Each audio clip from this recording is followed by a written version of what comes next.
ছাত্র গণহত্যা ও ফ্যাসিবাদ বিরোধী সিটি ও পৌর কাউন্সিলরদের জনস্বার্থে পুনর্বহালের দাবি ও বর্তমান সরকারকে সহযোগিতার লক্ষ্যে কাউন্সিলর সমাবেশ আয়োজন করেছে বাংলাদেশ সিটি ও পৌর কাউন্সিলর অ্যাসোসিয়েশন। অচিরে অব্যাহতিপত্র বাতিলের দাবিতে জাতীয় প্রেস ক্লাব অডিটোরিয়ামে এই প্রতিবাদ সমাবেশ অনুষ্ঠিত হয়। সমাবেশে অতিথি হিসেবে উপস্থিত ছিলেন এবি পার্টির যুগ্ম সদস্য সচিব ব্যারিস্টার আসাদুজ্জামান ফুয়াদ, জাতীয় নাগরিক কমিটির সাধারণ সম্পাদক সার্জিস আলম, জাতীয় নাগরিক কমিটির আহ্বায়ক নাসির উদ্দিন পাটোয়ারি ও বৈষম্য বিরোধী ছাত্র আন্দোলনের আহ্বায়ক হাসনাত আবদুল্লাহ। এ সময় জনগণের প্রত্যাশা পূরণ না করলে হাসিনার পরিণতির ব্যাপারে সতর্ক করেন সার্জিস আলম। ব্যারিস্টার ফুয়াদের বক্তব্যেও প্রতিফলিত হয়নি তার ভিন্ন রূপ। বাটপার আমলাদের নিয়ে জনপ্রতিনিধিদের প্রতিস্থাপন অপ্রাসঙ্গিক বলে জানান তিনি।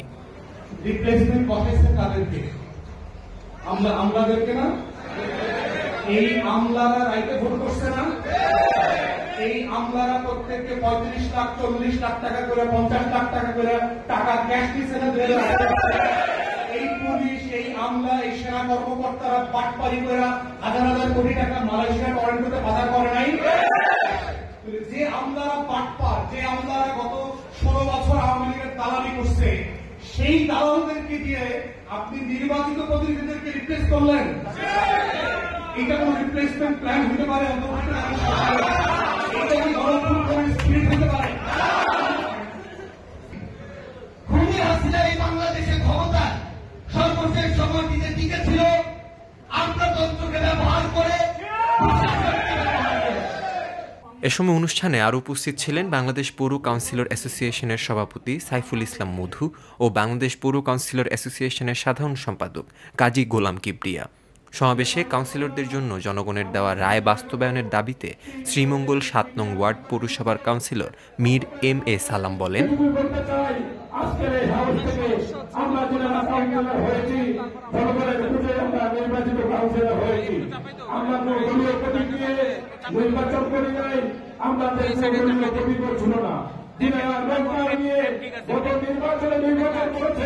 ইউনিয়ন পরিষদের সেই ইউনিয়ন পরিষদের মেম্বাররা এবং চেয়ারম্যানরা এখনো তারা আত্মবিরত রয়েছেন।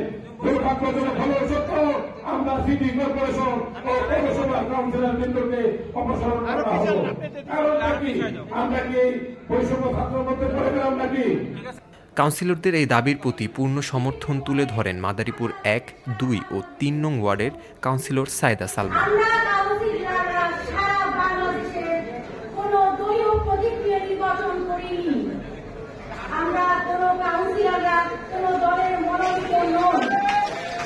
এছাড়া আরও বক্তব্য রাখেন রাজশাহী সিটি কর্পোরেশন ১৩ নং ওয়ার্ডের কাউন্সিলর শামসুন নাহার।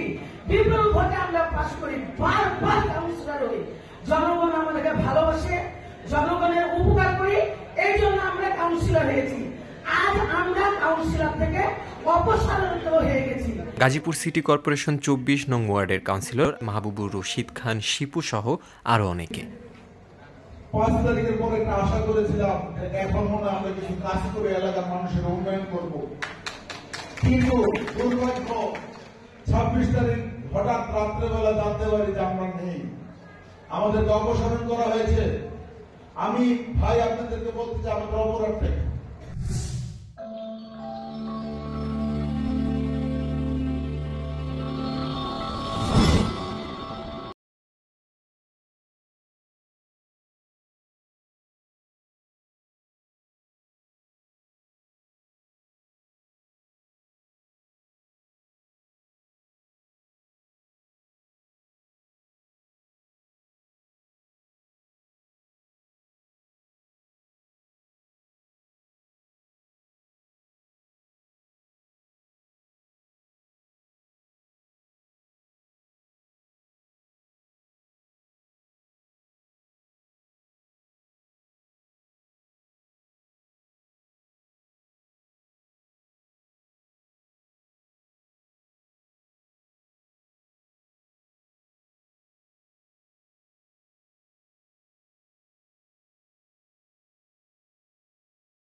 করছি